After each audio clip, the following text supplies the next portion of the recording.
dragi gledaoci, moje ime je Anel Alibašić, dio sam Alibašićkog tima koji vodi kanal na YouTube-u.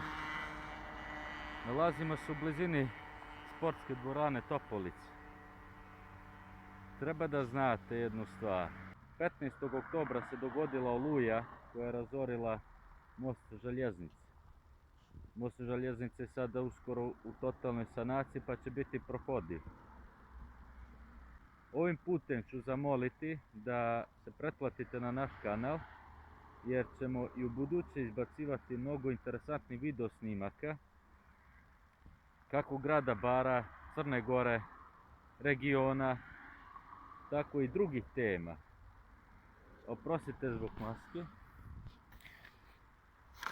Korona je kriza, ali ona će uskoro se zvati juče zbog vakcina koje treba da dođu sada, pa da počnemo i novi početak. Svi u miru i slozi. Danas ću vam pokazati, to je snimiti, interesantne građevine koje su sinovnim Bara.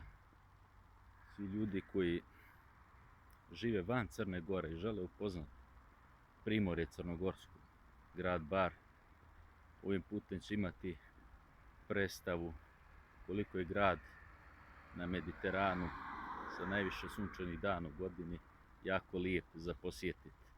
Hvala i uživajmo. Pozdrav!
Pozdrav, samo da znate da nam se baterija od aparata ispraznila i zato moramo da pređemo na telefon, ali ćemo se potruditi da to bude što bolje zabilježeno.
Nas na kraju dana završavam pustolovinu grada Bara.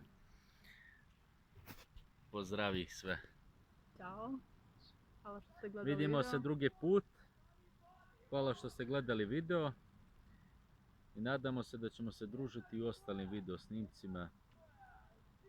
Pozdravljamo. Ne zaboravite da se pretplatite na naš kanal. Ćao. Zdravo. Zdravo.